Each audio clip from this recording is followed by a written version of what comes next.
Saya. Mm-mm. Baik, Mbak Lina dan bunda-bunda Ya. semua, kita awali webinar pagi ini dengan berdoa ya. Mudah-mudahan nanti ilmu yang disampaikan sama Mbak Lina bisa terpatri di memori kita dan bisa kita terapkan di kehidupan sehari-hari. Berdoa mulai. Berdoa selesai. Ya, Mbak Lina, hari ini kita akan belajar dari Mbak Lina tentang tips trik agar anak suka dan pintar matematika sejak dini. Langsung aja ya Mbak Lina ya. Oke. Monggo Mbak, kami persilahkan. Terima kasih Ibu. Selamat pagi. Assalamualaikum warahmatullahi wabarakatuh. Mudah- Waalaikumsalam. Mudah-mudahan sehat semua ya. Ini hari ketiga apa keempat ya gitu puasa ya. Keempat Mbak. Keempat ya. Kita sudah hari keempat berpuasa dan insya Allah mudah-mudahan semuanya dilimpahi rahmat ya, berkah, hidayah oleh Allah biar nanti kita bisa sampai terus gitu ya. Kalau bisa, kalau perempuan ini kan memang ada fase di mana kita tuh nggak puasa gitu ya. Pengennya sih memang harus terus puasa gitu ya, biar nggak punya hutang. Males Cuman bayarnya ya Mbak. iya, kalau udah bayar itu kadang juga lupa, kadang apa, aduh, jadi mending puasa terus gitu ya, lebih lebih apa, kerasa gitu. Karena momennya bareng-bareng gitu. Baik, ini setelah ini akan langsung saya share screen untuk sebentar. Oke.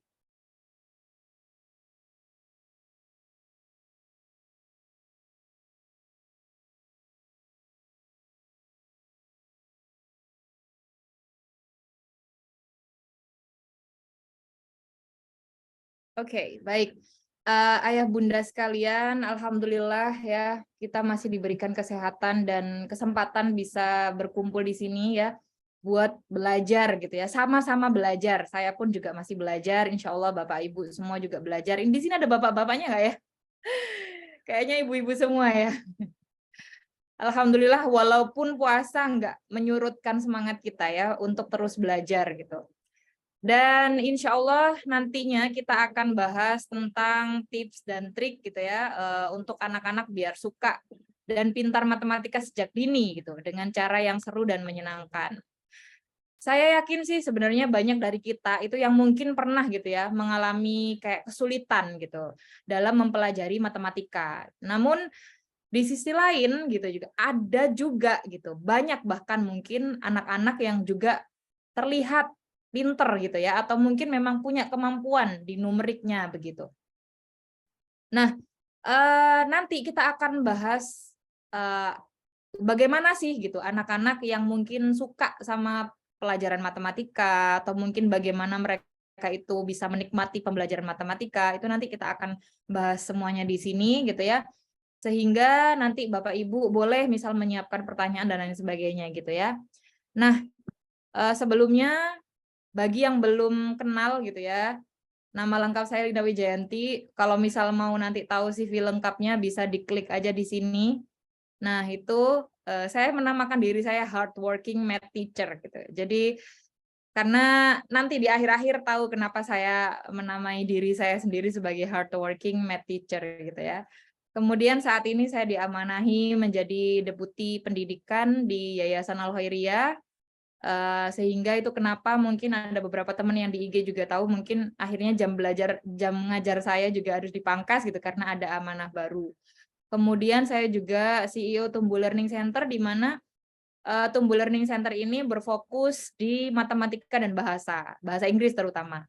Jadi memang concern-nya di situ gitu ya. Nah, hari ini kita akan bahas 4 hal ini, 4 poin penting ini. Yang pertama itu adalah background and goal. Jadi kenapa sih dan tujuannya apa gitu ya kita ada di sini. Kemudian why does math? Kenapa kok kita harus bahas matematika? Kemudian ketiga, why does kids hard to learn math? Kenapa sih kok anak-anak itu kebanyakan gitu ya susah gitu untuk belajar matematika? Dan yang terakhir adalah tips and triknya gitu. Nah, tujuan daripada webinar ini nanti gitu ya, mudah-mudahan goalnya ayah bunda sekalian atau bapak ibu guru sekalian itu nanti tahu gitu tips and triknya itu gimana sih ngajarin matematika kepada anak gitu ya.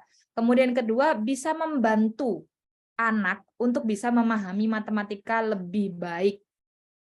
Karena pada dasarnya memang anak-anak ini butuh bantuan, anak-anak ini butuh bimbingan.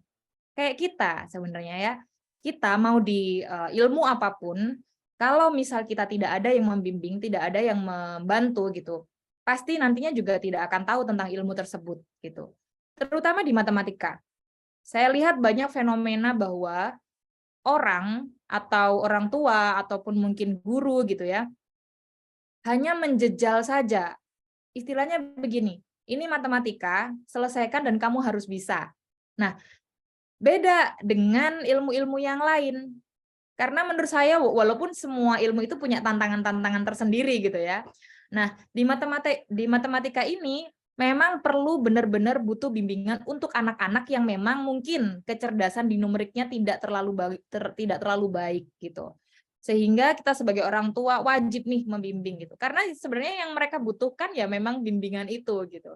Dukungan, bimbingan, bantuan gitu. Kalau misal kita belum bisa membantu anak-anak, kita belum bisa struggling nih untuk anak-anak, maka kalau agak kasar gitu, kita belum bisa deh dikasih label sebagai orang tua yang baik atau mungkin sebagai guru yang baik gitu. Karena kita belum bisa berjuang gitu untuk anak-anak kita yang notabene mungkin lemah di bagian numerik atau lemah di matematikanya.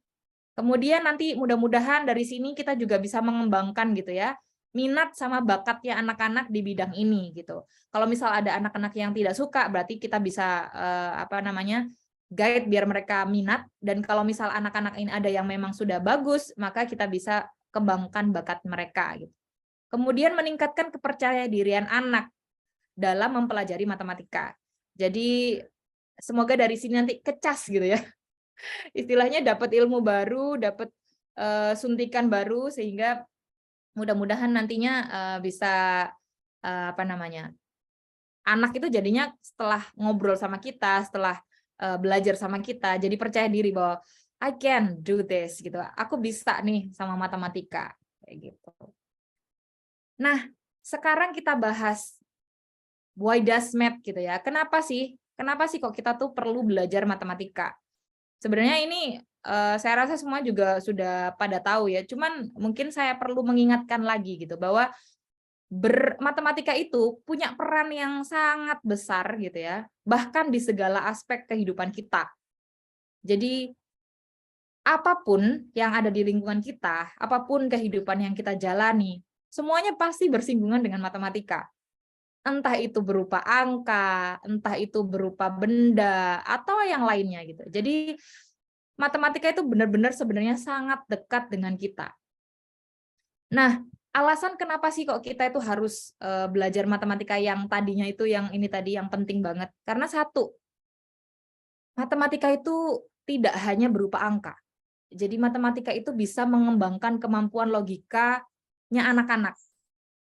Tidak hanya anak-anak sebenarnya, kita sendiri pun juga gitu. Kalau kita belajar matematika, coba mengulik tentang soal-soal matematika dan lain sebagainya gitu ya. Lama-kelamaan logika berpikirnya kita itu juga akan berkembang. Kita juga mungkin akan jadi orang yang terstruktur gitu.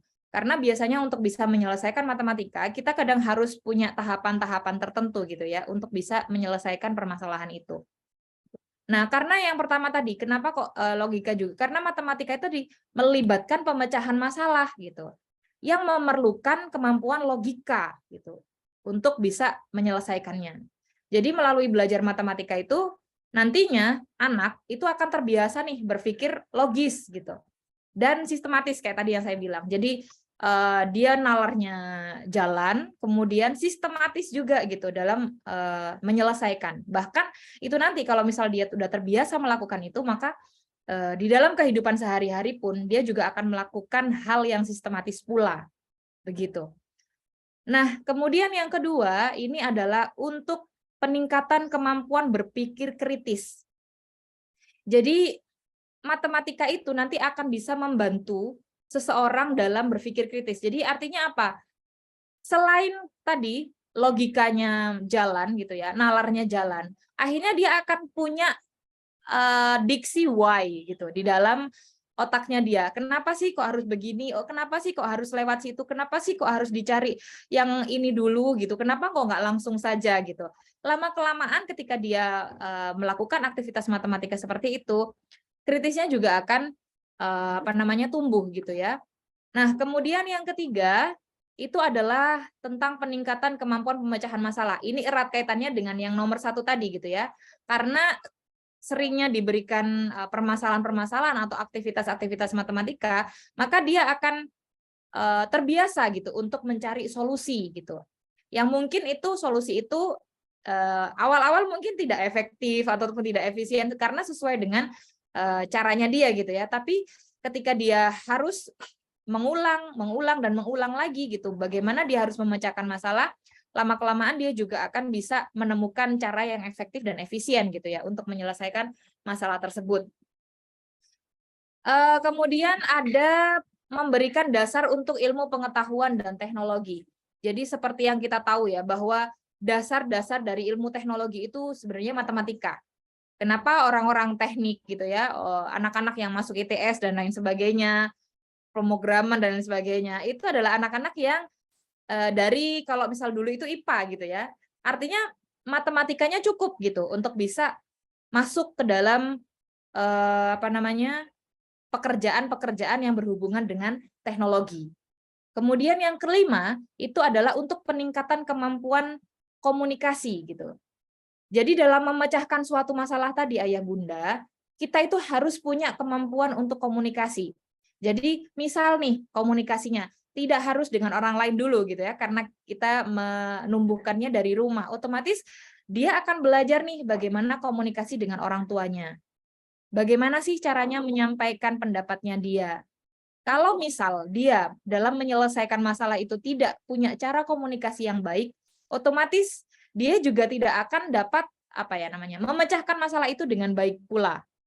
Sehingga dengan sendirinya ketika kita berikan aktivitas matematika dengan tetap ada bimbingan gitu ya, ada bantuan, ada bimbingan, ada dukungan dari orang tua, tidak dilepas begitu saja. Artinya nanti akan terjadi komunikasi yang efektif gitu.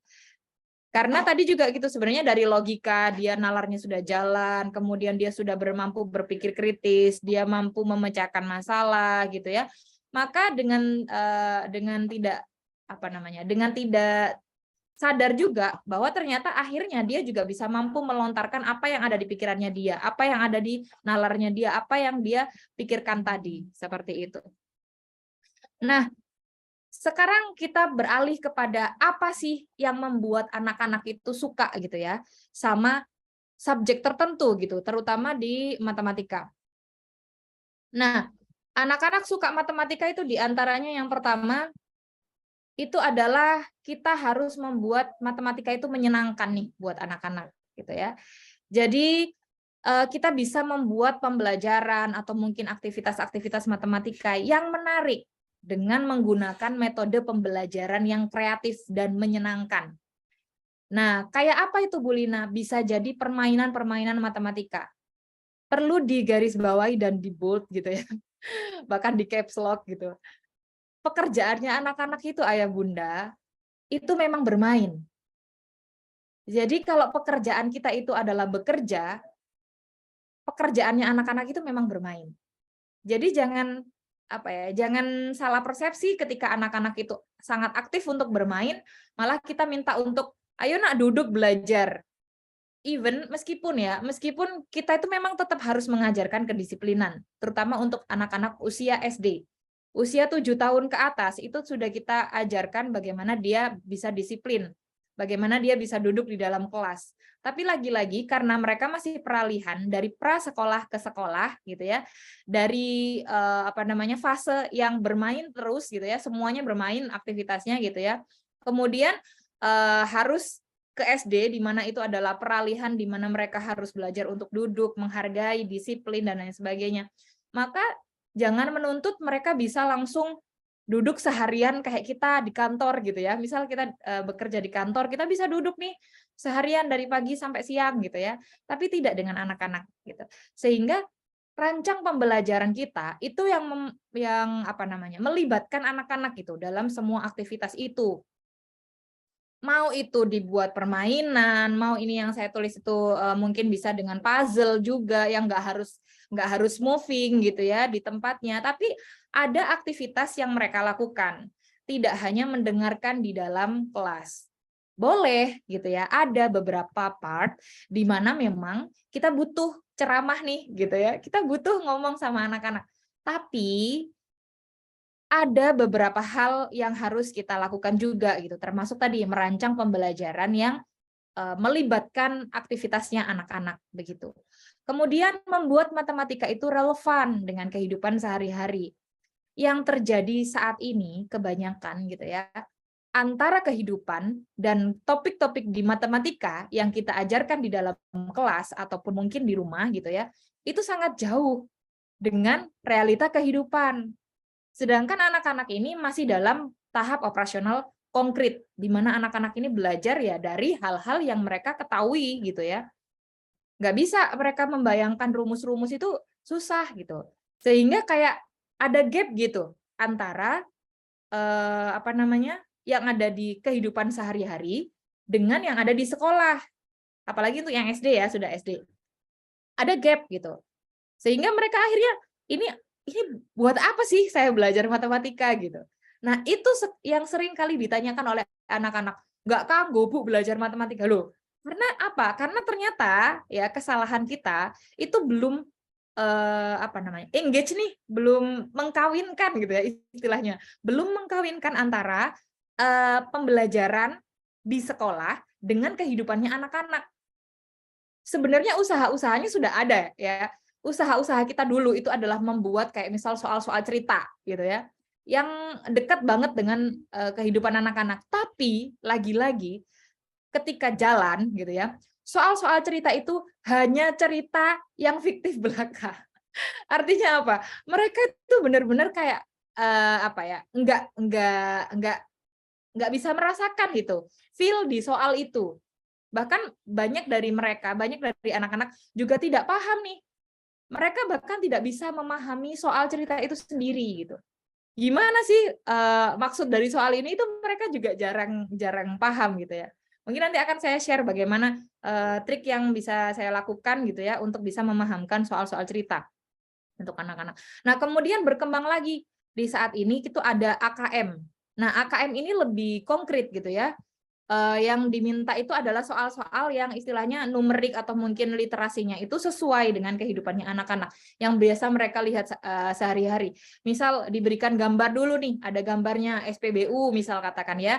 Di SPBU itu kan ada plakat tuh biasanya tuh, ada tulisan harga-harga solar berapa, premium berapa kayak gitu kan. Nah, baru kemudian ada soal-soal dan itu real gitu. Jadi anak-anak tahu, oh iya sih bener di SPBU harganya sekarang sekian gitu. Jadi nggak ngada-ngada gitu. Sehingga kalau misal mau bikin soal-soal kayak gitu, berikan yang gambarnya dulu. Jadi ada kalau misal memang tidak bisa langsung membawa ke tempatnya gitu ya. Kalau ada kesempatan bawa ke Indomaret langsung nggak masalah gitu ya. Jadi ngajakin ini loh harganya sekian, kamu punya uang sekian, kamu harus bagaimana. Nah, itu tuh lebih enak gitu. Tapi kalau misal tidak ada kesempatan seperti itu, maka video ataupun mungkin gambar itu bisa jadi alternatif gitu. Untuk bisa nyambungin nih antara kehidupan yang sebenarnya gitu dengan teori yang ada di dalam buku gitu sehingga dekat gitu. Itu kenapa akhirnya anak-anak nggak suka matematika ya itu karena nggak tahu gitu yang dipakai itu apa sebenarnya gitu kan. Nah, kemudian yang ketiga itu kita bisa memberikan tantangan nih kepada anak-anak. Tantangannya berupa apa gitu? Tantangannya itu bisa berupa sesuai dengan tingkatan anak-anak. Kadang kita memberikan tantangan itu sesuai levelnya kita, bukan levelnya anak-anak. Sehingga mereka lagi-lagi kayak, waduh ini over nih, maksudnya ini bukan kemampuanku, aku nggak bisa gitu. Nah akhirnya mereka jadinya nggak bisa beneran gitu. Karena apa? Tantangan yang kita berikan itu adalah tantangan-tantangan yang ada di orang dewasa, bukan di anak-anak. Sehingga apa namanya saran saya untuk Bapak Ibu guru ataupun mungkin untuk orang tua itu breakdown otak kita ya. Istilahnya begini, ketika udah sama anak-anak, pikirannya ya sama anak-anak. Pikirkan bagaimana mereka berpikir, bukan bagaimana kita berpikir. Pikirkan bagaimana mereka beraktivitas, bukan kita yang beraktivitas. Jadi mungkin kayak hal-hal receh sebenarnya ya. Kita bisa merancang pembelajaran hal-hal yang yang mungkin kita rasa itu receh gitu. Tapi itu baru buat anak-anak. Ya, jadi kadang kalau misal ada orang yang tanya bagaimana Bu Lina caranya memberikan ide. Ide saya itu lahir dari bagaimana saya berinteraksi dengan anak-anak. Saya ngomong sama anak-anak, saya tanya mereka suka apa, terus kemudian biasanya kalau misal istirahat saya lihat mereka bermain apa, terus kemudian bagaimana mereka berpikir, itu yang saya masukkan ke dalam pembelajaran gitu. Sehingga anak-anak jadinya kayak, oh iya ya, aku udah melalui ini, aku tahu topik ini gitu. Jadi relevan lah gitu ya, dan tantangan itu sesuai dengan levelnya anak-anak. Kemudian jangan lupa berikan penghargaan. Karena masih belajar gitu ya, karena masih tahap belajar, penghargaan itu sangat perlu. Bahkan bagi orang dewasa saja gitu ya, diberikan penghargaan, "Wow, keren Bu, cara kerjanya bagus," misal ya. Kita misal dari atasan ataupun dari atasan kepada kita gitu ya. Sebagai orang dewasa, itu aja seneng kan gitu. Apalagi ini anak-anak. Anak-anak itu egosentrisnya itu kan masih tinggi ya.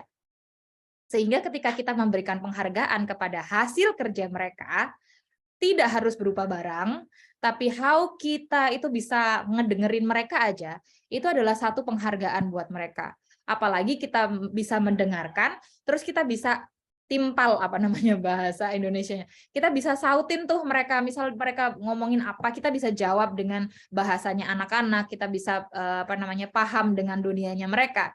Itu mereka akan merasa bahwa oh aku dinotis nih sama guruku, aku diperhatiin nih sama guruku, maka dia juga lama-kelamaan juga akan memperhatikan kita gitu ya. Meskipun dalam hal ini mungkin dia tidak cerdas dalam matematika gitu.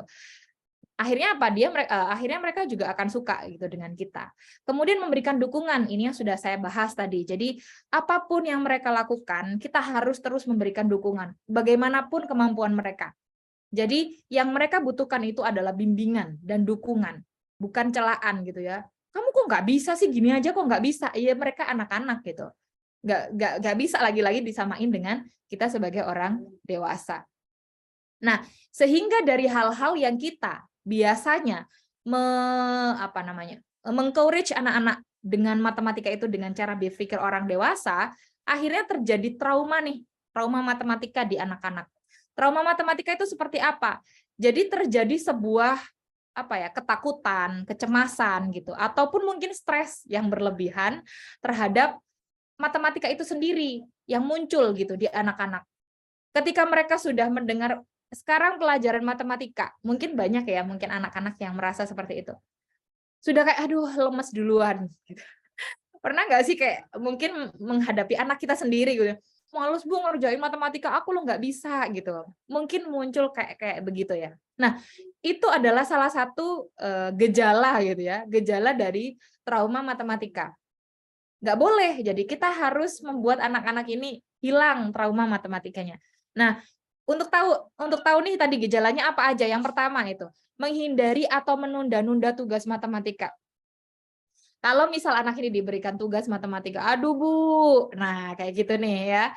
Atau mungkin ketika di rumah, alamak, lama, mungkin seperti itu ya. Jadi kayak eee, mereka nggak antusias gitu dalam menyelesaikan permasalahan-permasalahan yang diberikan gitu.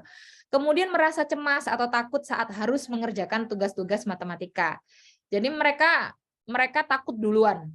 Kemudian merasa kurang percaya diri gitu atau meragukan kemampuan matematika mereka. Jadi lagi-lagi balik lagi ketika mereka disuruh mengerjakan, "Aku lo nggak bisa," gitu. Ya itu banyak sekali saya temukan. Jadi untuk anak-anak saya sendiri pun masih seperti itu kadang ya. Jadi ada beberapa anak yang seperti itu.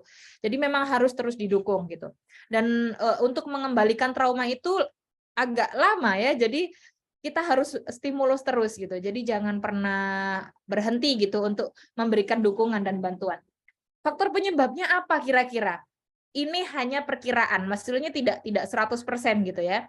Jadi ada beberapa faktor yang menyebabkan anak-anak itu trauma matematika, di antaranya kurikulum yang tidak sesuai.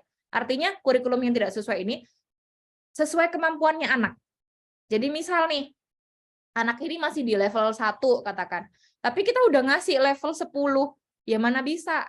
sehingga akhirnya apa? Tidak cocok gitu dengan si anak ini. Kemudian metode pengajaran. Metode ngajarnya ini harusnya by praktik gitu ya, tapi kita hanya berikan dengan ceramah. Akhirnya lagi-lagi dia kayak menolak gitu ya, nggak paham gitu. Kemudian faktor-faktor personal. Nah, ini seperti tingkat kepercayaan atau bahkan mungkin dukungan-dukungan sosial yang lainnya. Ini juga sangat penting. Jadi bahkan nanti di akhir-akhir akan saya singgung tentang ini. Bahkan ini tidak saya tulis di sini. Jadi ada sebuah studi gitu ya dari NCTM. NCTM itu kayak PGRI di Amerika, itu anak-anak yang sulit belajar matematika itu sekitar 50% itu karena memang kecemasan gitu. Kecemasan, ketakutan gitu. Kalau di Inggris itu 25% itu juga karena kecemasan. Jadi karena mereka takut duluan gitu dengan matematika. Nah, selanjutnya gimana caranya ya biar mereka itu, biar kita tidak menjadi orang yang menyumbangkan ketidaksukaan itu atau menyumbangkan trauma matematika gitu. Nah, why does kids hard to learn math gitu ya.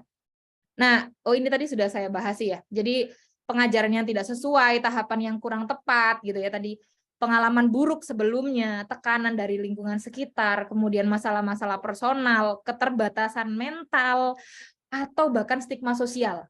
Jadi yang tadi, jadi ketika orang sudah bilang bahwa matematika itu susah, akhirnya terstigma juga di pemikiran dia bahwa matematika itu memang susah gitu.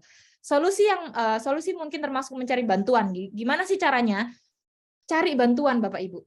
Baik itu dari guru, konselor, atau profesional kesehatan mental. Kalau misal memang ternyata nih dari guru gitu ya, udah komunikasi nih sama guru, kayaknya sih baik-baik saja gitu. Nggak tahu cuma kenapa anak ini bisa begini gitu. Sudah guru, kemudian kita ke konselor gitu. Ternyata masih sama gitu. Nah, maka kita butuh bantuan dari professional health. Jadi kayak mungkin psikiater, psikiatris itu jangan apa ya, jangan anti lah istilahnya begitu. Karena kadang mungkin nih ya, ada kemarin itu ada yang tanya di Instagram saya, itu ada yang tanya begini, bagaimana cara mengajarkan anak kelas 6 yang nakal, terus tidak mau mendengar, dan suka mengganggu temannya. Nah, kayak begini ini yang sebenarnya tidak boleh ada di pikiran guru. Ya, jadi anak yang nakal, Bapak Ibu, tidak ada anak yang nakal. Yang ada itu hanya ada anak yang aktif. Tidak ada anak yang bodoh, hanya ada anak yang malas untuk belajar. Intinya begitu. Terus nggak ada istilahnya kalau misal mereka itu tidak mau mendengarkan. Bisa jadi nih, bisa jadi. Kalau kita mau telusuri, di rumah mungkin gitu ya, mungkin ini tidak pernah didengarkan juga gitu sama orang tuanya. Sehingga di luar dia pun tidak akan bisa mendengarkan orang lain. Jadi kita harus telusur kenapa sih anak ini nggak bisa belajar matematika atau dia sulit untuk belajar matematika ataupun mungkin subjek tertentu gitu. Jadi kita harus telusur dulu. Jadi jangan sampai kita melabeli anak dengan hal-hal negatif karena itu nanti akan berpengaruh juga terhadap perkembangannya dia gitu. Bahkan jadinya menjadikan dia trauma terhadap subjek tertentu, terutama di matematika tadi gitu. Jadi kita sebagai orang dewasa harus bisa atau mungkin harus apa ya namanya bijak gitu ya dalam menghadapi anak-anak biar mereka tidak mengalami trauma matematika gitu. Nah, nih ini yang keempat. Kita masuk kepada tips and trick bagaimana anak-anak itu biar bisa suka sama matematika. Ada 4 hal yang bisa saya bagikan. Yang pertama itu gunakan games dan aktivitas. Kemudian buat koneksi dengan kehidupan sehari-hari. Yang ketiga, libatkan anak-anak gitu ya dalam proses pembelajaran dan berikan pujian dan dukungan. Sekilas sudah saya bahas, tapi mungkin nanti akan saya bahas lebih lanjut lagi. Nah, yang pertama ini adalah kita bisa menggunakan game atau aktivitas matematika gitu ya. Di mana matematika ini bisa kita ajarkan dengan game atau aktivitas yang menyenangkan, seperti permainan-permainan. Bapak Ibu juga bisa adopsi permainan-permainan yang sudah pernah saya share mungkin di Instagram gitu ya. Atau mungkin kalau misal Bapak Ibu punya ide lain atau hal lain gitu ya, boleh misal apa namanya mau mengajarkan apa gitu ya. Sekarang banyak sekali platform ya. Termasuk mungkin Bapak Ibu bisa cek di chat GPT. itu juga kadang bisa memberikan inspirasi-inspirasi. Kalau misal kita butuh kita buntu gitu ya, buntu terhadap satu ide pembelajaran, atau mungkin yang saya biasanya lakukan gitu. Saya lihat YouTube pembelajaran apapun, kadang tuh yang saya lihat malah pembelajaran bahasa Inggris atau pembelajaran IPA ataupun pembelajaran yang lain. Nah, terus kemudian saya masukkan nih, oh materi saya ini, kalau pakai metode yang di bahasa Inggris tadi cocok nggak ya? Gitu. Jadi mix and match juga. Jadi nggak harus kemudian kita tuh kayak saklek gitu untuk ngajarin ini pakai ini, enggak. Jadi kita bisa adopsi pembelajaran dari mapel lain pun gitu ya, yang bisa kita modifikasi gitu untuk bisa kita jadikan pembelajaran di matematika. Kayak gini, jadi kalau misal untuk anak-anak di rumah gitu ya, kita bisa pakai board game gitu, kayak monopoli, mau kita beli, mau kita bikin sendiri boleh ya. Banyak sekarang influencer-influencer juga yang bunda-bunda, moms gitu ya di rumah yang menyediakan berbagai macam permainan-permainan yang ada di rumah gitu ya. Misal nih, bikin penjumlahan dan pengurangan yang tidak melulu begitu-begitu saja, bisa pakai kardus gitu ya, dikasih angka plus minus, kemudian dia bisa coret-coret, dia bisa bisa menghapus. Jadi hal-hal yang sesederhana itu Bapak Ibu itu menarik perhatian anak-anak sebenarnya. Walaupun hanya dia beraktivitas tidak di atas kertas. Jadi kalau mungkin misal mereka itu punya stigma bahwa belajar itu adalah dia harus menulis di atas kertas, menyelesaikan permasalahan yang di atas kertas. Itu tidak lagi dengan begitu. Itu aja sebuah hal yang menarik buat anak-anak, hal yang baru buat anak-anak gitu. Jadi kita berikan misal kayak tadi ya, kardus yang kita laminasi dengan mungkin kertas apa tuh namanya? Yang buat jilid itu biasanya ya, apa sih namanya tuh? Mika, kertas mika gitu ya. Kita solasi samping-sampingnya, kita kemudian berikan angka atau mungkin kita berikan ornamen-ornamen gitu ya. Anak-anak bisa menuliskan dengan alat tulis yang lain atau mungkin anak-anak bisa menempelkan atau mungkin anak-anak bisa yang lain. Itu adalah hal-hal yang sederhana sepertinya menurut kita, tapi itu sangat menarik untuk anak-anak. Jadi jangan sampai kehabisan ide gitu ya untuk bisa membuat anak-anak itu beraktivitas gitu atau membuat permainan. Bahkan permainan-permainan zaman dahulu gitu ya. Gobak sodor atau mungkin apa sih namanya tuh? Bekel atau dakon atau apa saja itu bisa kita manfaatkan. Bisa kita masukkan nih satu persatu tentang materi-materi matematika. Contohnya nih dakon nih ya. Untuk anak-anak yang mungkin masih usia 4 tahun, 5 tahun kita ajak dakon. Kita kenalkan angka, kita kenalkan urutan angka 1, 2, 3. Kita ajak menghitung di dalam isian dakon itu ada berapa. Kalau misal dijumlahkan totalnya ada berapa. Itu kayak mereka belajar tapi nggak kerasa. Mereka belajar matematika, mereka belajar numerik tapi nggak kerasa karena mereka sedang bermain.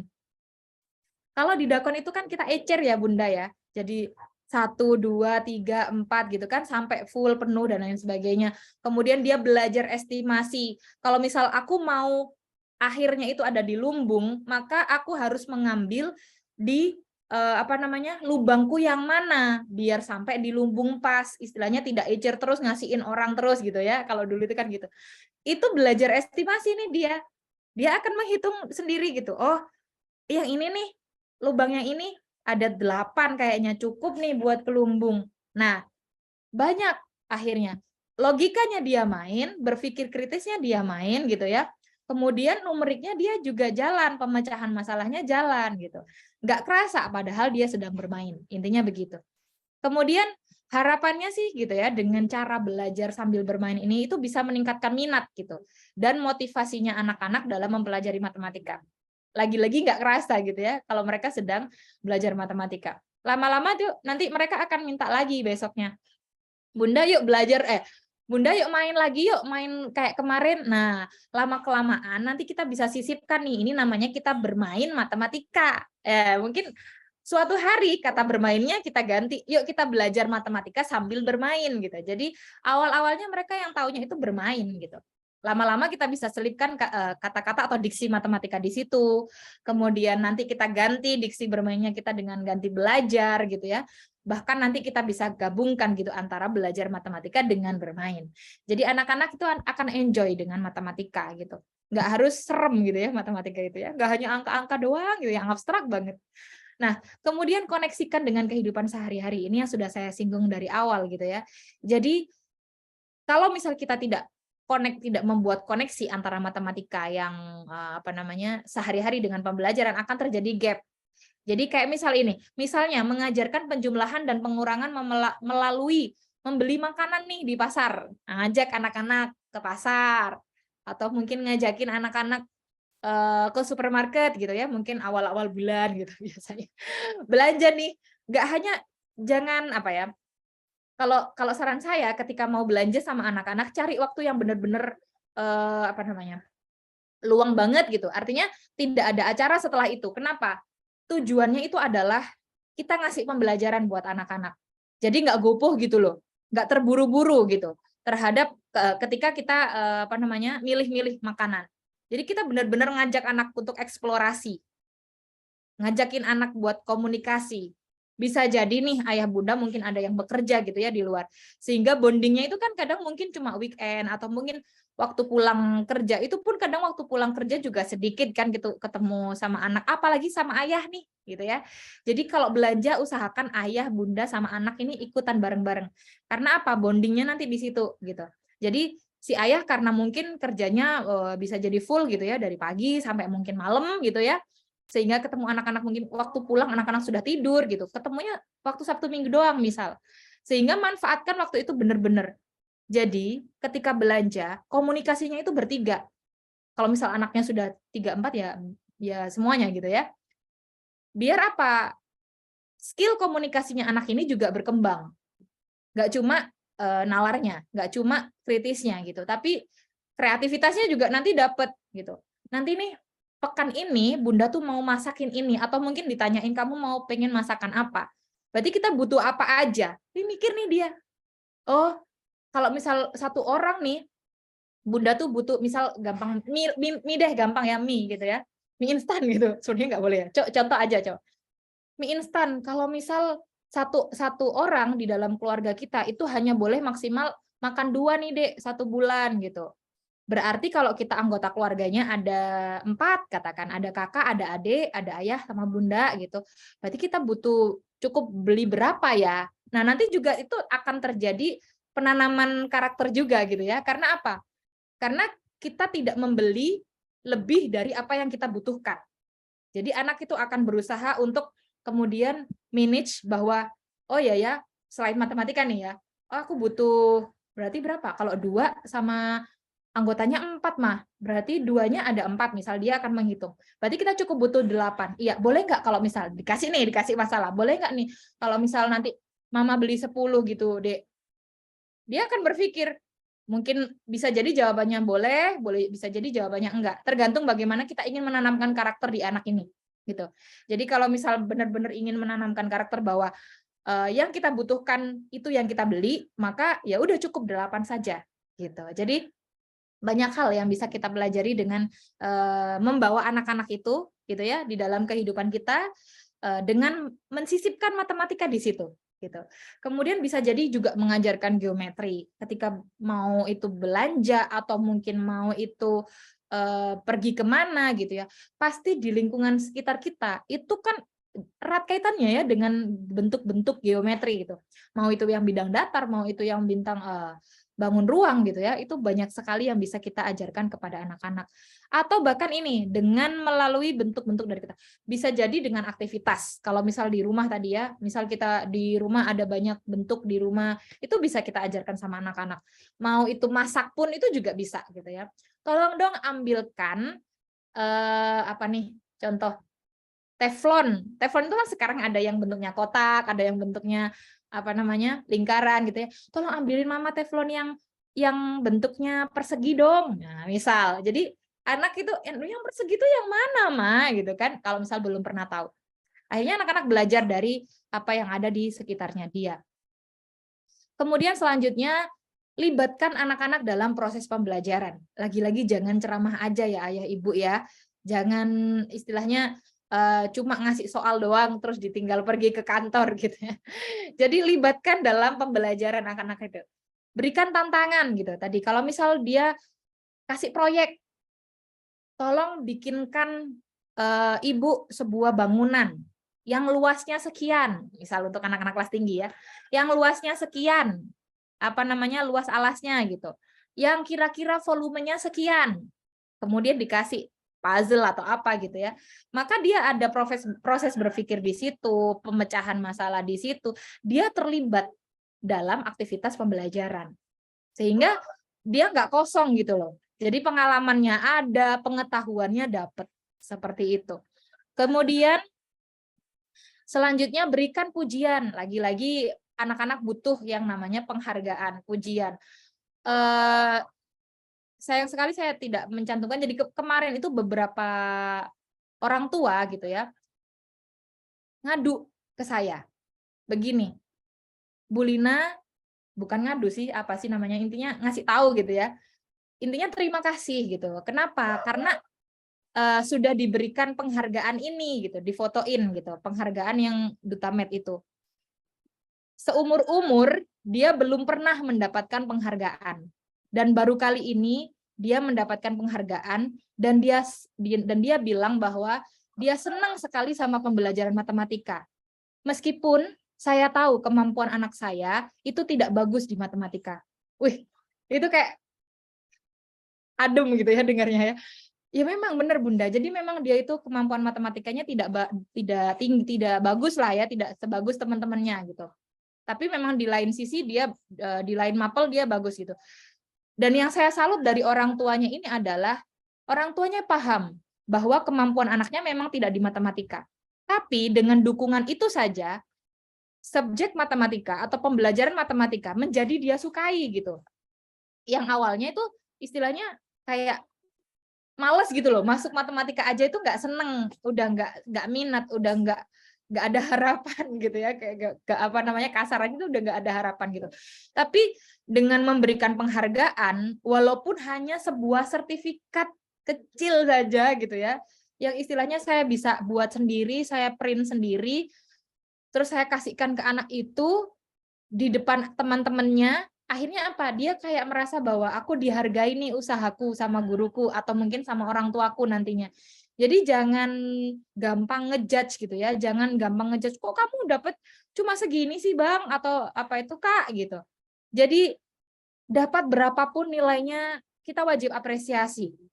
Ataupun misal jelek gitu ya, ya bagaimana sih kita memberikan dukungan gitu untuk dia kemudian nggak apa-apa deh saat ini dapat segini, berarti harus bagaimana nih ke depan, tidak dengan dimarahi, karena dengan dimarahi tidak akan mengubah anak itu kemudian menjadi cinta sama matematika, tapi hanya akan membuat luka, trauma, dan akhirnya nggak suka sama matematika. Jadi itu yang harus ditanamkan gitu ya. Jadi sering-sering berikan pujian, berikan dukungan. Kalau salah, kalau misal memang ada salahnya anak-anak, ya kita ingatkan sebagaimana mestinya, gitu ya. Nah, contoh nih, ini ada saya berikan contoh bagaimana sih melibatkan anak-anak dalam membuat aktivitas matematika. Ini kalau misal apa namanya di rumah ya, bisa kita lakukan dengan anak-anak. Membuat mainan sederhana gitu ya, menggunakan kartu atau membuat permainan matematika sederhana dengan kartu. Kita libatin nih anak-anak. Jadi misal kita bisa bikin kartu berisi angka 1 sampai 10 gitu ya. Kemudian bagi anak-anak menjadi beberapa kelompok. Oh, ini kalau misal di sekolah juga bisa, di rumah juga bisa. Jadi misal di rumah, ayo Dek kita bikin kartu angka gitu ya. Kartu angka itu seperti apa? Adik mau kalau misal gunting untuk anak-anak yang masih kecil kan belum bisa nih.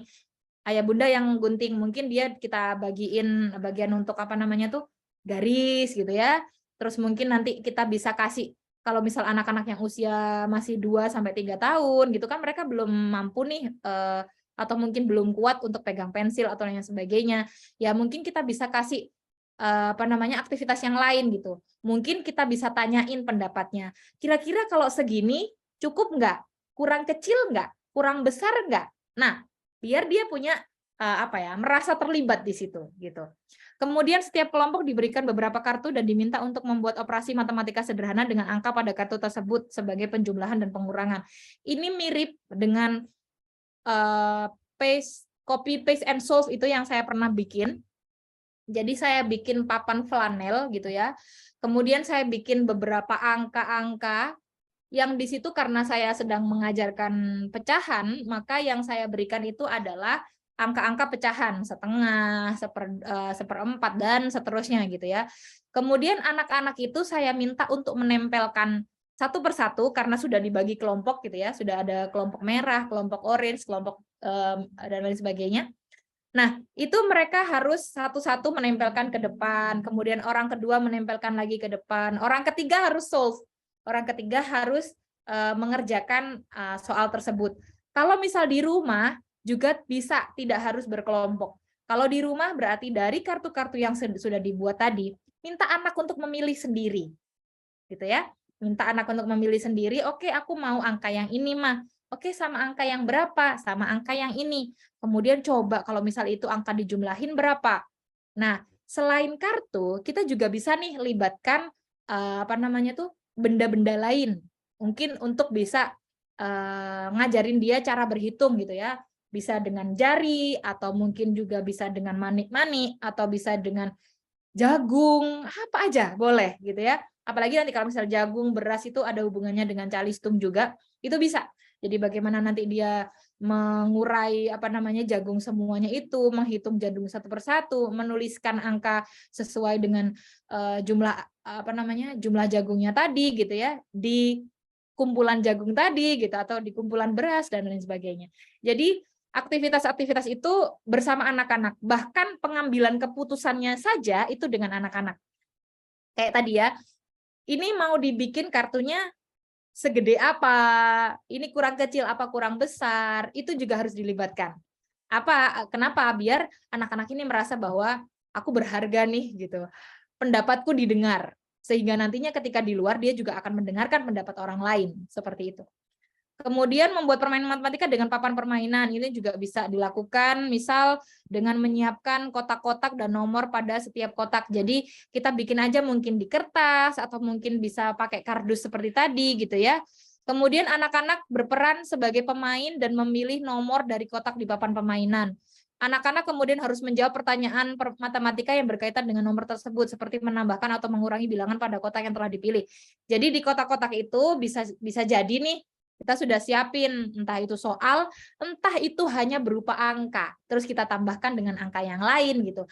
Karena kita juga bisa mengajarkan nih bahwa sometimes kita tuh nggak hanya milih, kayak di aktivitas pertama, itu benar-benar kayak dia itu yang memilih sendiri, kemudian dia yang menyelesaikan sendiri. Nah, di aktivitas kedua ini, kita bisa mengajarkan juga bahwa sometimes kegiatan itu atau mungkin kehidupan itu, kita bisa nih milih satu gitu. Tapi orang lain kadang yang menentukan selebihnya. Jadi dia akan juga tahu bahwa oh ternyata kehidupan ini nggak cuma kemauanku saja gitu. Ternyata ada kemauan orang lain juga yang harus aku kombinasikan, yang harus aku selesaikan, yang kemudian bisa menjadi sebuah penyelesaian masalah seperti itu. Jadi selain belajar dengan menyenangkan, belajar matematika, mereka juga belajar bagaimana menjadi anak yang baik, bagaimana mereka punya karakter yang baik gitu ya. Dalam menghadapi kehidupan gitu ya. Next. Nah, ini nih contoh, ini nanti yang ini kemarin Bu Sinten belum saya kirim kemarin. Jadi nanti yang ini saya kirim ulang ya Bu untuk bisa dibagikan. Jadi ini sudah ada beberapa milestone untuk perkembangannya anak-anak. Ini bisa terlihat nggak ya? Bentar. Coba saya stop share dulu. Saya share yang bagian tadi. Nah, ini ada milestone dari 0 sampai anak usia 6 tahun. Ini sudah sesuai dengan ini ya, kurikulum pusat walaupun tahun 2007, tapi insya Allah masih relevan. Kemarin ketika saya lihat dari Rumah Inspirasi, jadi Bapak Ibu sudah tidak perlu download lagi, bisa lihat di sini. Nah, maksud saya memberikan ini itu adalah berikan aktivitas atau permainan itu yang sesuai dengan tahapan perkembangannya anak. Misal nih ya, di umur berapa itu? Di umur 1 sampai 0 sampai 1 tahun. Kita coba lihat yang bagian yang ada kaitannya dengan matematika itu lebih ke sini, di kognitif.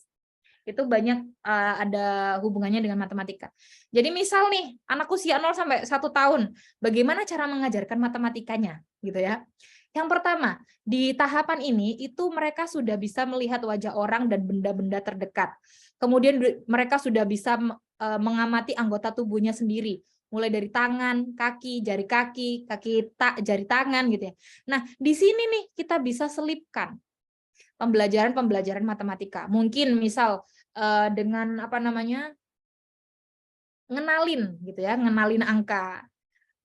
Tangan ada 2 dengan nyanyi-nyanyian mungkin ya. Jadi tangannya ada 2, kakinya ada 2, jari-jarinya ada berapa gitu. Meskipun nih mereka nggak akan paham dengan sepenuhnya gitu ya.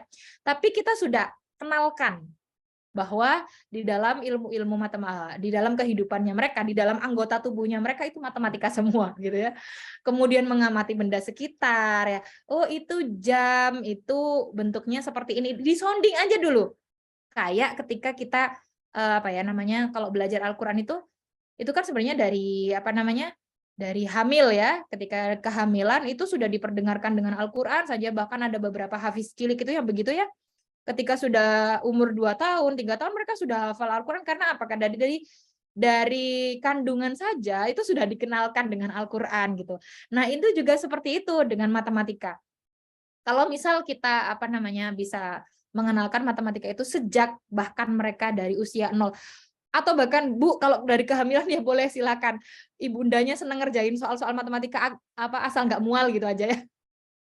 Itu juga bisa dilakukan biar anaknya kenal sama matematika gitu ya. Oke, itu nanti Bapak Ibu bisa cek sendiri banyak ya.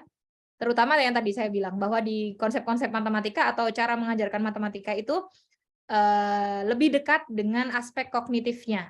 Jadi ini banyak mulai dari aktif kognitif, fisik dan lain sebagainya itu sudah ada semua. Begitu. Kemudian saya lanjutkan.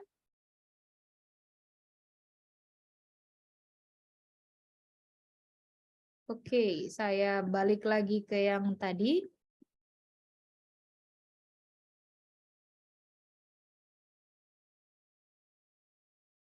Nah, ini nanti bisa dibuka sendiri ya, Ayah Bunda ya. Nah, ini nih, ini yang apa ya? Saya ingin kenalkan gitu ke Ayah Bunda semua atau mungkin ingin bold juga ke Ayah Bunda bahwa saya dapetin satu extremely quote gitu ya dari salah seorang teman.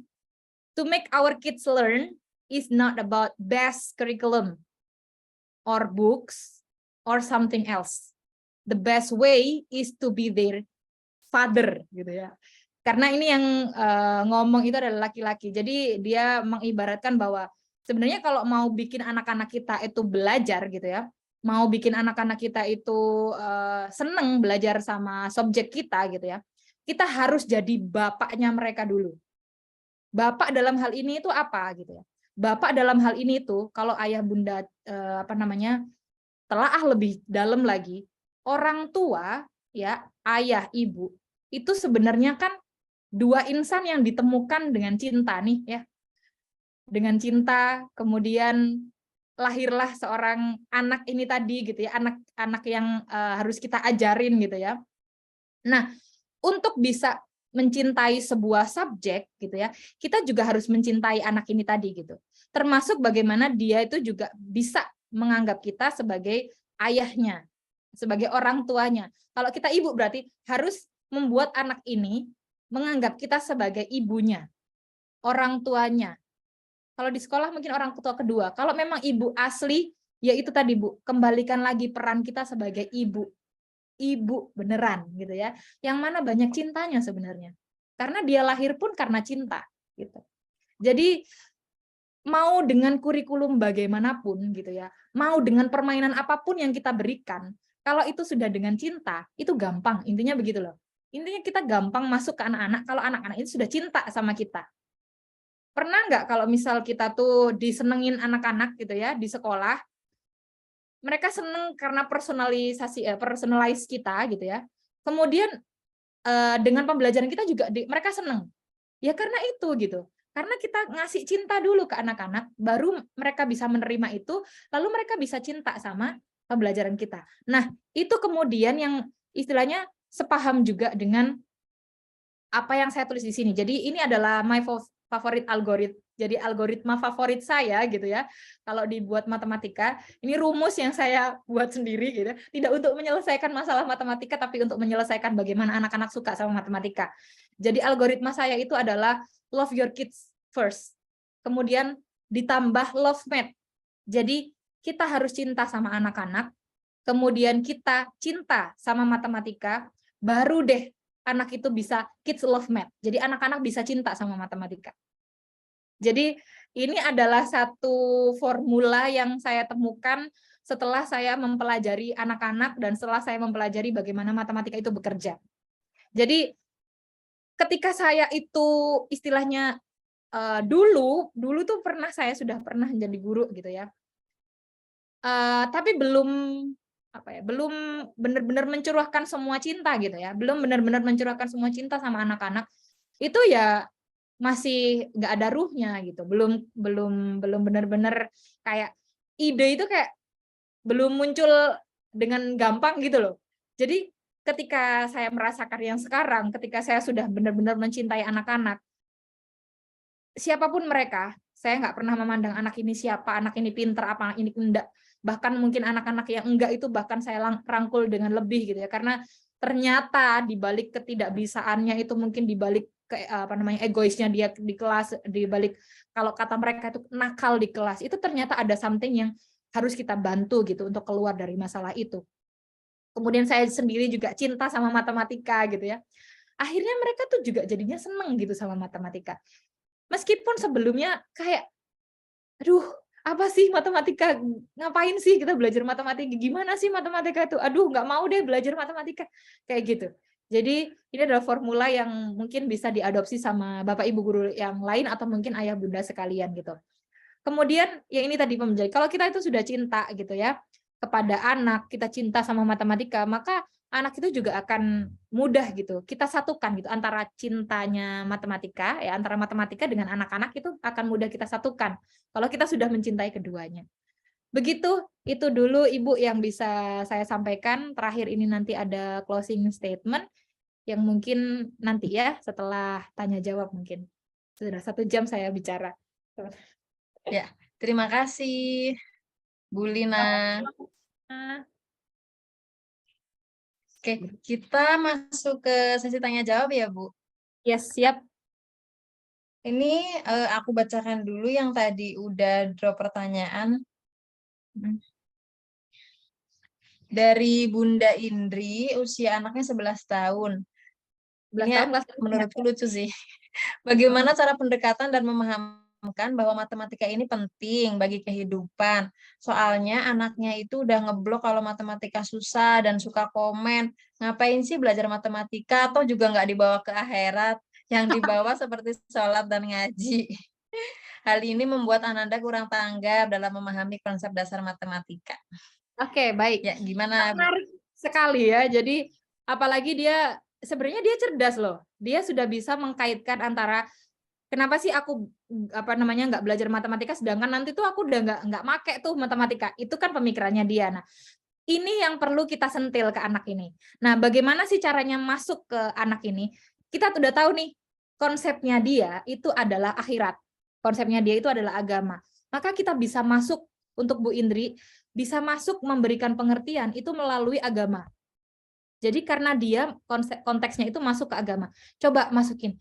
Nah, kalau misal kita belajar agama nih ya, belajar Al-Qur'an, ada angka-angka nggak di situ? Nah, kalau kita mau selamat dari Al-Qur'an, harta kita juga selamat istilahnya ketika dihisap kan harus ada zakat dan lain sebagainya. Kalau kita ngeluarin zakat kita butuh matematika enggak? Istilahnya begitu ya. Tidak harus ngobrol begitu. Cari cara biar anak ini merasa bahwa ketika dia dijejeli gitu ya dengan something yang baru tentang matematika yang dekat sekali dengan agama, yang dekat sekali dengan akhirat, maka dia merasa bahwa dia sedang belajar akhirat nih, gitu.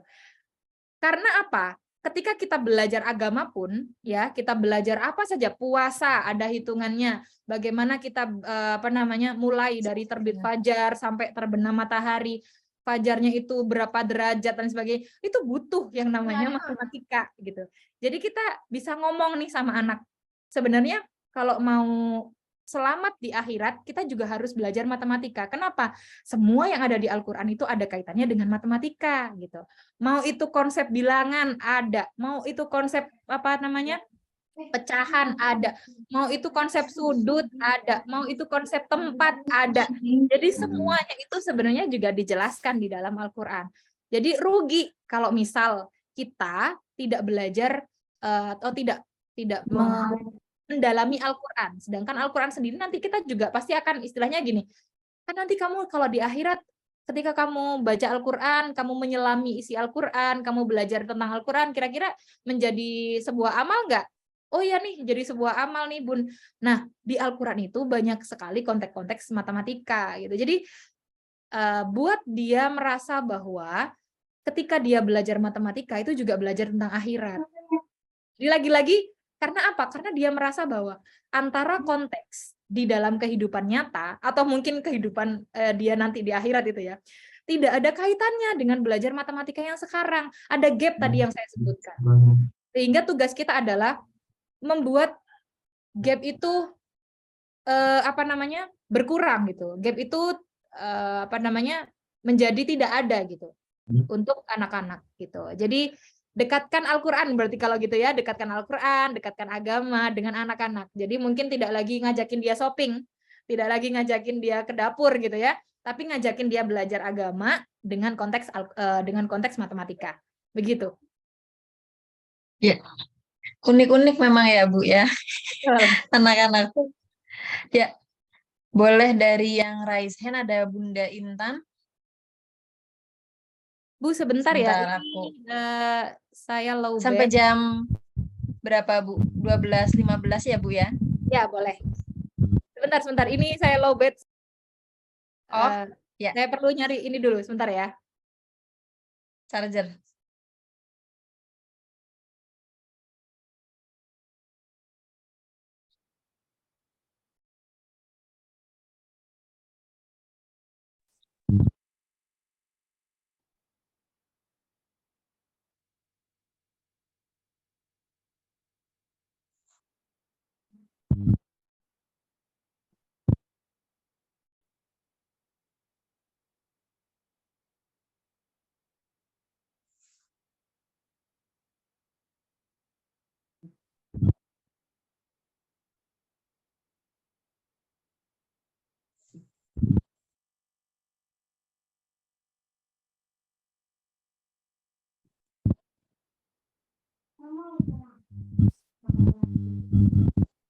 Oke, alhamdulillah sudah tersambung. Baik, monggo silahkan dilanjut. Ya.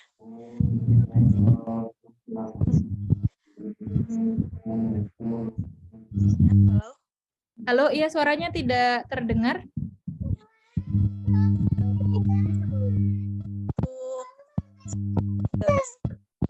Jelas? Oke, sudah cukup. Coba lagi Bu. Ya, terima kasih sebelumnya untuk Bu Lina, karena saya sangat terinspirasi dari beberapa permainan matematika yang sudah saya adopsi juga dalam kelas ya, khususnya di SD. Saya mengajar di SD IT Al-Quds di Bogor. Ya, kebetulan saya sedikit cerita, ada anak yang kurang dalam segi IQ, khususnya di Khususnya di mana Bu? Maaf. Ya. Khususnya di apa tadi? Dia itu memiliki kekurangan di segi IQ-nya ya. IQ itu di bawah 60. Nah, dia sangat takut gitu. Mau strawberry mau? Matematika gitu. Jadi dia itu ketika melihat ini pelajaran matematika, dia itu udah nangis duluan dan gak mau mengerjakan gitu, apalagi lagi ulangan gitu. Ya, dilemanya seorang guru ketika kurikulumnya itu harus sama. antara anak yang satu dengan anak yang lain, walaupun anak tersebut kurang dari segi IQ-nya. Pertanyaannya, bagaimana cara memotivasi anak tersebut? Itu ya, Bu Lina, agar tidak fobia terhadap. Baik. Sudah Bu Intan? Sudah. Terima kasih banyak Ibu Intan atas pertanyaannya. Salam kenal ya dari Bogor. Saya dari Mojokerto sekarang gitu. Coba buat Strawberry dulu ya. Jadi punya teman banyak di tempat lain gitu ya. Baik, pertanyaannya itu adalah bagaimana sih cara memotivasi gitu ya. Sedangkan anak ini tadi ada di istilahnya IQ-nya di bawah. Sebenarnya kalau misal IQ-nya anak ini di bawah rata-rata, otomatis sebenarnya kurikulum yang sekarang itu kan yang merdeka itu tidak mengharuskan anak ini istilahnya sama gitu kemampuannya dengan siswa-siswa yang lain. Jadi Ibu yang pertama biar dia termotivasi itu adalah downgrade deh kurikulumnya. Jadi bikin kurikulumnya yang paling sederhana untuk si anak ini. Misal nih, kalau misal dalam pembelajaran, kalau misal di kelas ada guru pendampingnya nggak atau shadow teacher nggak, Bu?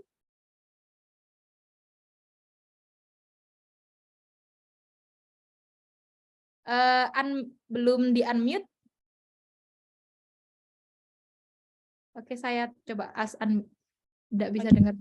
Oke, sudah. Ya, tidak ada, Bu. Oke, baik. Kalau tidak ada shadow teacher, terus satu kelasnya isi berapa? Maaf ya, ini saya biar bisa ngasih solusi yang agak tepat aja. Di unmute dulu, oke. Ada 13 orang kebetulan. Oke, siap. Berarti istilahnya tidak terlalu besar ya, jadi kelasnya 13 orang. Dengan ada berapa anak yang kira-kira bermasalah, Bu, dengan di matematika? Yang ya, kalau yang bermasalah itu hanya 4 orang. Sisa itu sudah bisa mengikuti. Alhamdulillah, baik. Mungkin yang dari 4 orang itu satu yang paling tadi ya istilahnya yang ada IQ-nya paling rendah. Baik. Oke. Kalau dari masalah tersebut berarti mungkin dari 4 anak ini kita bisa kasih downgrade materi. Jadi kalau misal anak-anak yang lain itu kalau istilahnya pengayaan gitu ya sudah agak tinggi gitu, kita bisa kasih pembelajaran yang lebih sederhana untuk si anak-anak yang ini tadi. Boleh Bu kalau misal ketika pembelajaran gitu ya, ketika pembelajaran itu didesain satu pembelajaran, kalau Ibu pernah lihat yang saya posting tentang Sampurna Academy ya, itu kan ada aktivitas-aktivitas yang berbeda di dalam satu kelas. Kelompokkan saja anak-anak ini jadi satu kelompok. Bu nanti nggak berkembang, nggak apa-apa. Tunggu dulu. Anak ini biar belajar dengan aktivitas yang sudah disiapkan khusus untuk anak ini. Tapi tidak membuat si anak yang lain itu merasa bahwa oh, kok anak itu disendirikan materinya. Enggak. Jadi ketika kita kelompok-kelompokkan itu buat aktivitas semuanya berbeda. Jadi, tapi yang aktivitas yang di sini tadi itu ya aktivitas yang paling gampang, intinya begitu. Yang paling mudah untuk dikerjakan. Sedangkan aktivitas-aktivitas yang lain, anak-anak yang normal itu berikan aktivitas yang sesuai, gitu ya, istilahnya yang sudah menantang dan lain sebagainya. Nah, itu nanti ketika, insya Allah nih ya, ini prediksi saya, ketika si anak-anak 4 orang ini sudah mulai berhasil atau mungkin bahkan lebih cepat menyelesaikan atau mungkin ketika hasilnya itu bagus gitu ya dan kita berikan apresiasi, perasaan dia pernah merasa berhasil itu jadi satu motivasi tersendiri. Jadi kayak istilahnya aku diberikan, kalau misal kita sendirikan benar-benar kita sendirikan banget gitu ya, terus yang lainnya itu kita berikan aktivitas yang sama gitu ya, ini kok yang beda, maka itu nanti akan membuat dia ciut, percaya dirinya jadinya turun gitu. Tapi kalau misal kita memberikan aktivitasnya itu semuanya beda, maka dia akan merasa bahwa memang aktivitasnya beda, tapi aku bisa mengerjakan ini gitu. Jadi muncul satu kebanggaan gitu ya dalam dirinya bahwa dia berhasil menyelesaikan permasalahan yang diberikan oleh guru. Nah, begitu terus Bu. Jadi mungkin pelajaran selanjutnya juga seperti itu. Pelajaran selanjutnya juga seperti itu. Jadi ditekankan lagi kepada anak-anak bahwa semua aktivitas dari kelompok itu berbeda.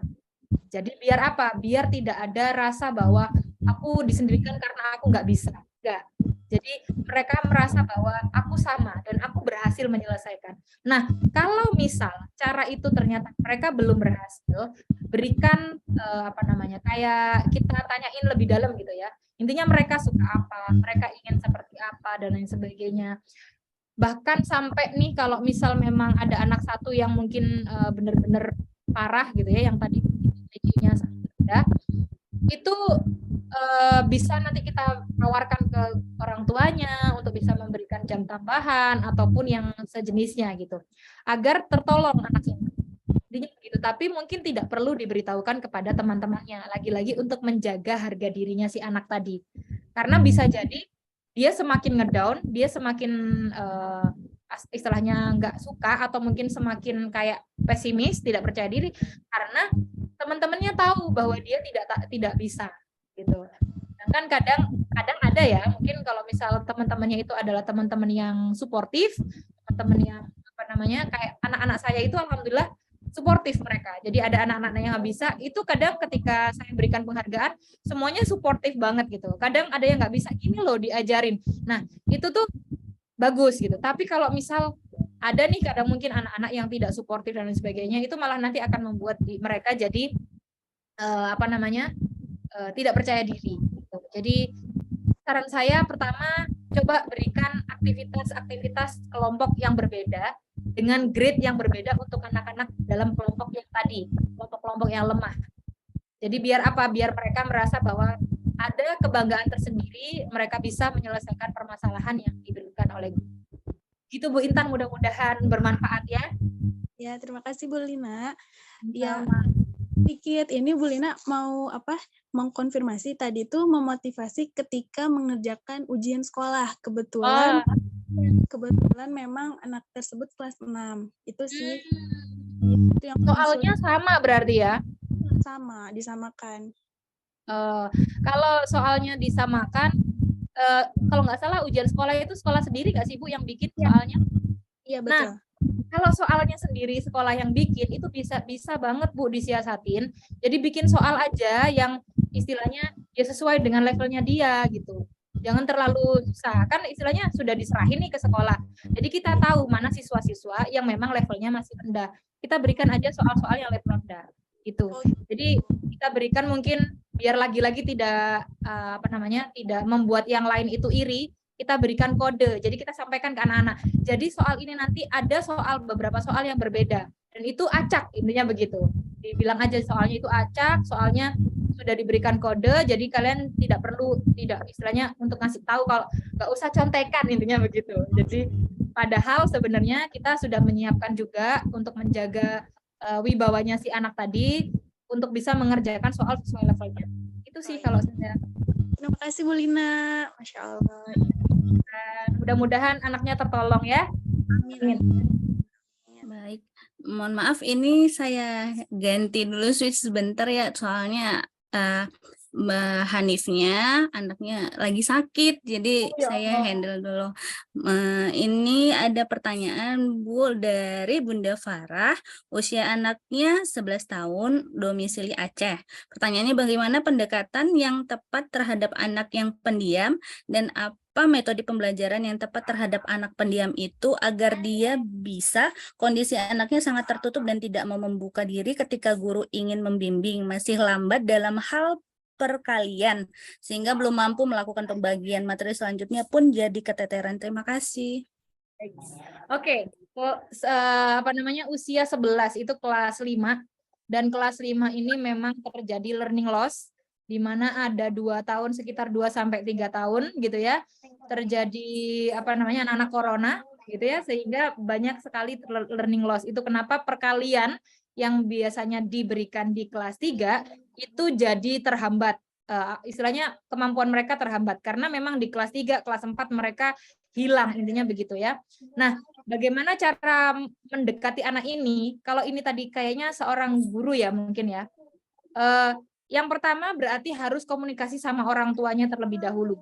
Apakah di rumah anak ini juga seperti itu sikapnya? Artinya pendiam, tidak mau sosialisasi atau mungkin tidak bisa banyak ngobrol dengan orang lain itu ya. Itu harus dikonfirmasi ke orang tua terlebih dahulu bagaimana anak ini di rumah. Kemudian bagaimana juga dikonfirmasi ke orang tua bagaimana cara anak ini belajar di rumah. Terus kemudian apakah orang tua ini bekerja dua-duanya? Kalau bekerja pulang jam berapa? Kalau di rumah dia sama siapa? Aktivitasnya apa saja? Jadi kalau menyelesaikan masalah kayak gini sebenarnya kompleks ya. Jadi harus tahu dulu semua seluk-beluknya. Apakah anak ini tadi apakah orang tuanya bekerja? Apakah dia di rumah itu dengan siapa? Komunikasinya bagaimana dengan orang rumah? Bagaimana dia belajar? Kapan dia belajar? Terus kemudian adakah saudara, adakah ini dia dekat dengan siapa? Itu harus dikulik semua untuk kita bisa memberikan solusi kepada si anak ini. Itu yang pertama. Kemudian yang kedua, kita harus tahu gaya belajar si anak ini seperti apa. Kalau anak pendiam bisa jadi dia mungkin anak yang memang audio gitu. Atau bisa jadi anak ini visual, apa tuh namanya?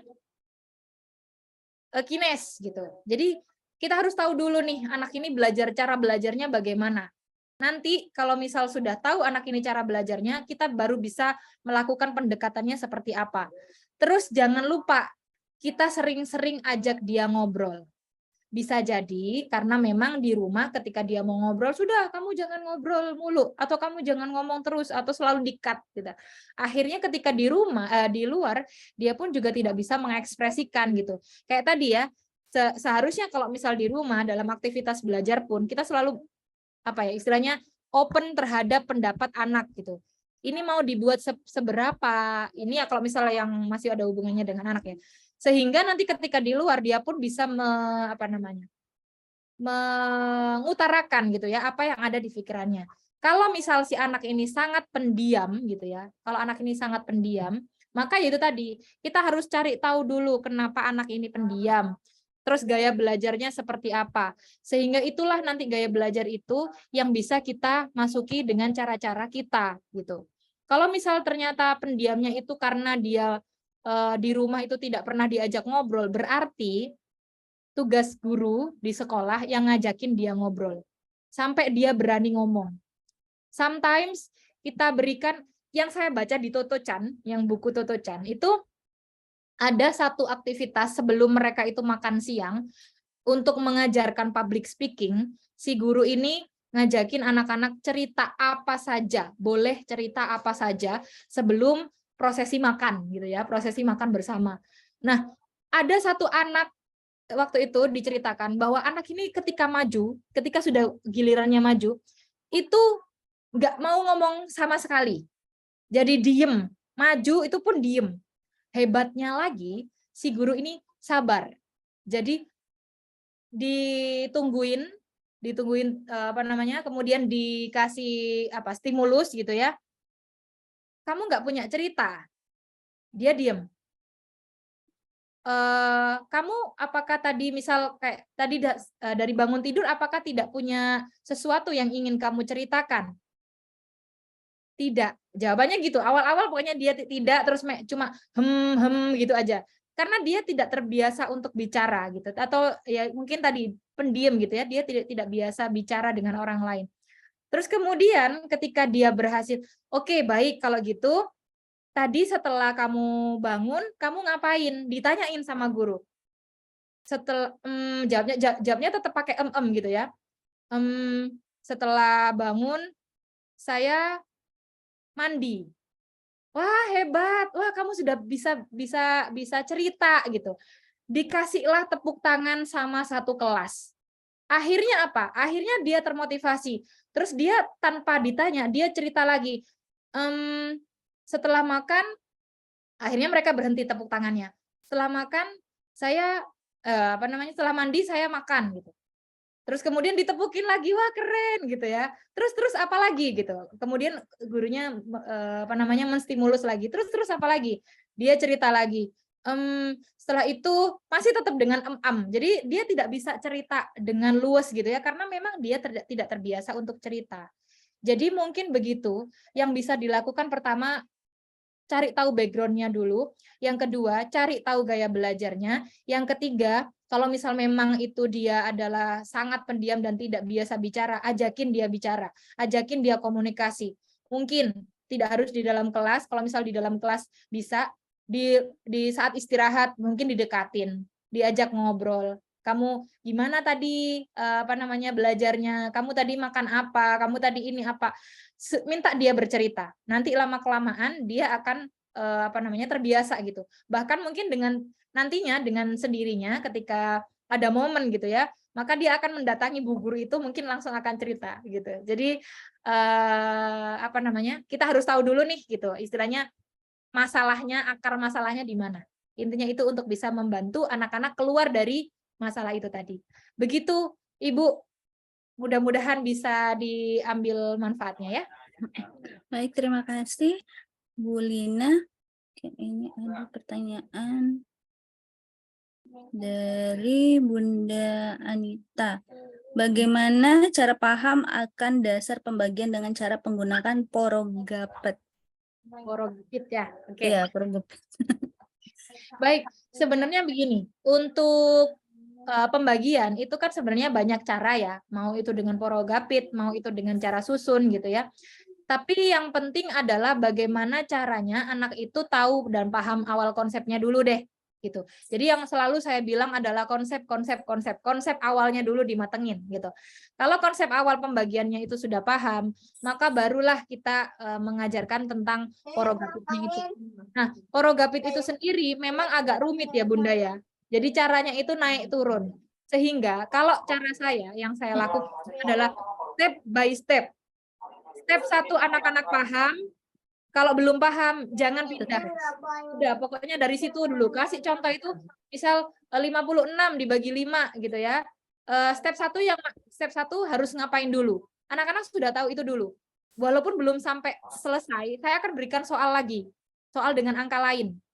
Step 1-nya bagaimana? Oh ini. Oke, kasih soal lain lagi. Step 1-nya bagaimana? Oh ini. Ketika dia sudah paham, saya berpindah ke step yang kedua. Dengan soal yang tadi, mungkin kita sudah siapin beberapa soal yang banyak gitu ya. Nah, kita balik lagi ke soal yang pertama. Nah, dari step 1 lanjut ke step 2. Step 2 juga begitu. Berarti ini harus bagaimana setelah ini? Step 2 apa? Step 2 apa? Step 2 apa?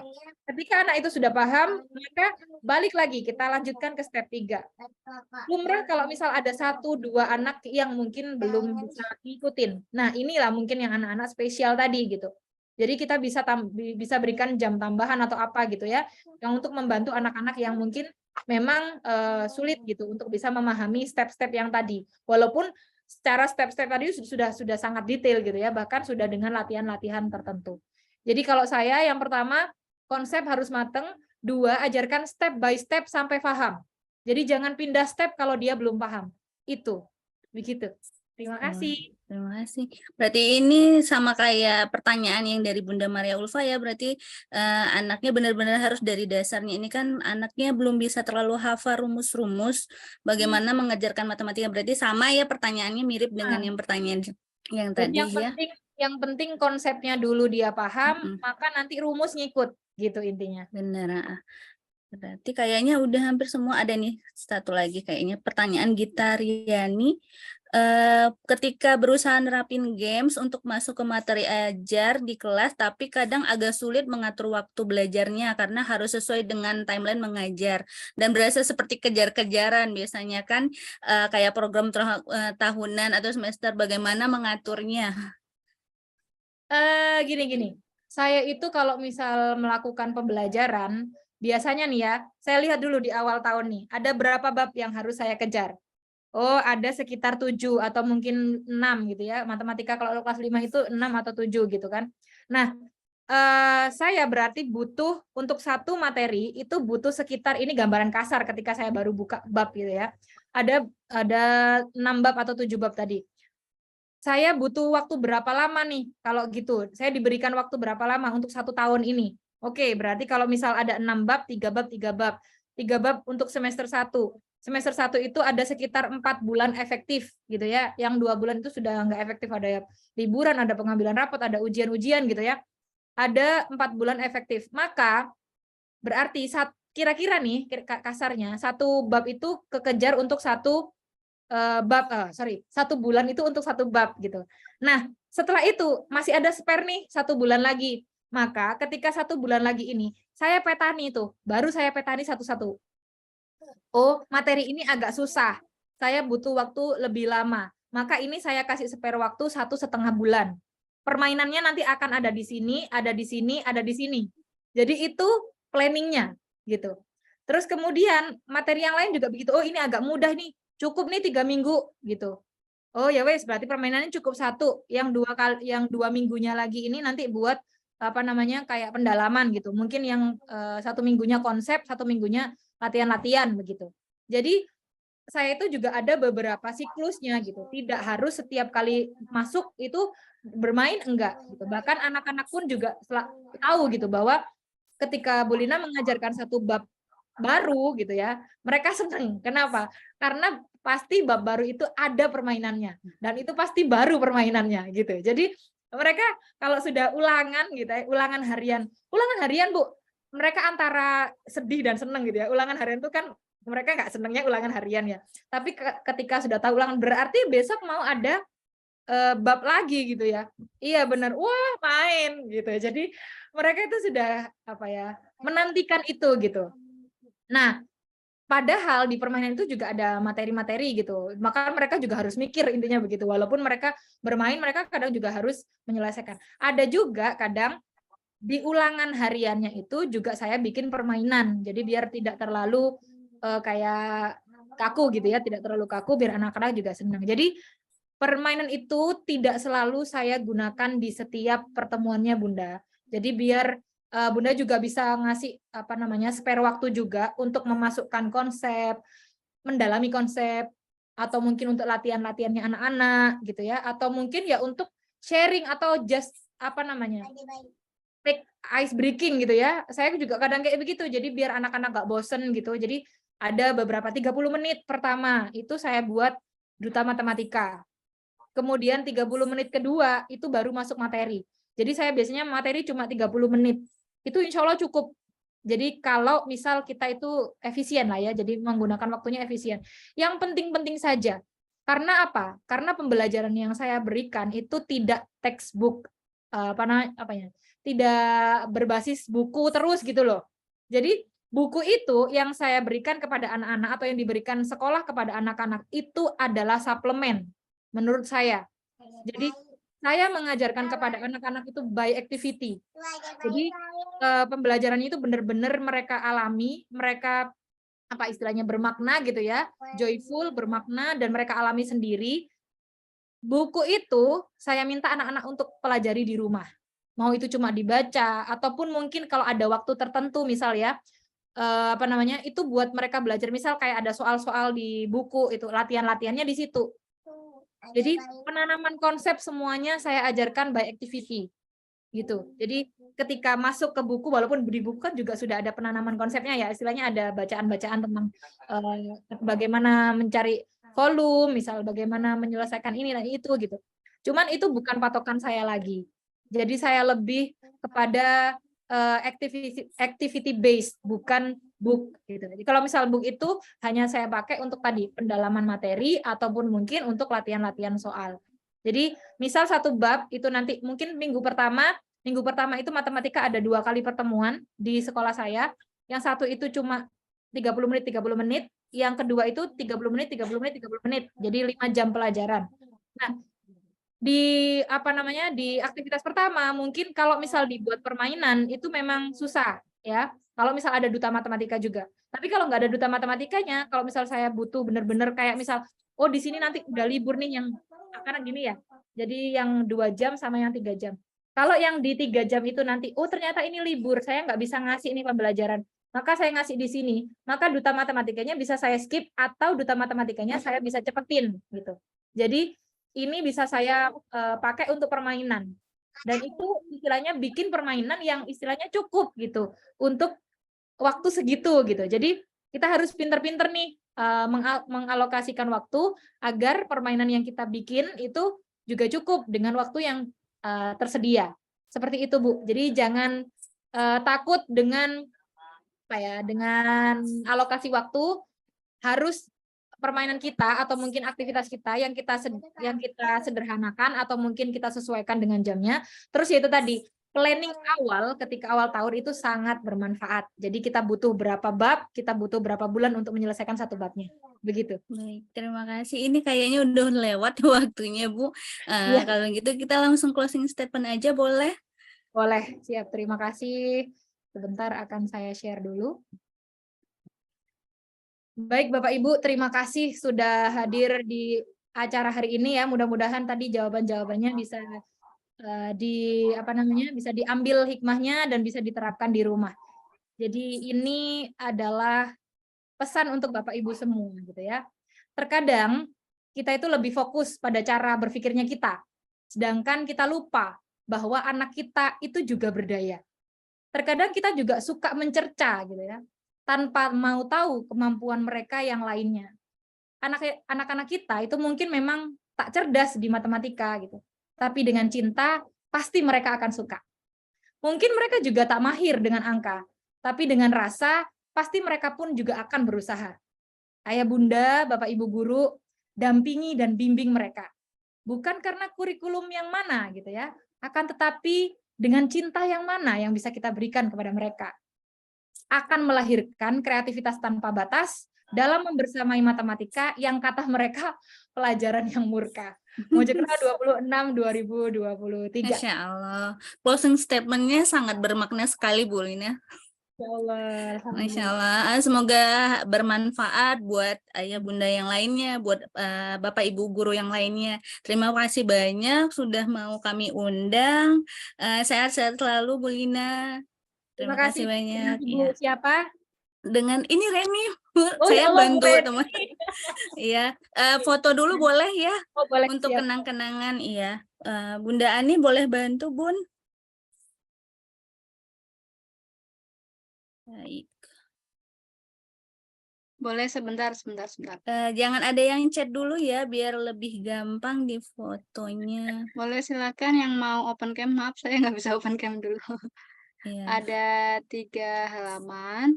Sebentar. Oke, kita siap. 1, 2, 3. Nah, ini temanya love map, mungkin kasih sign love ya. Iya. Boleh.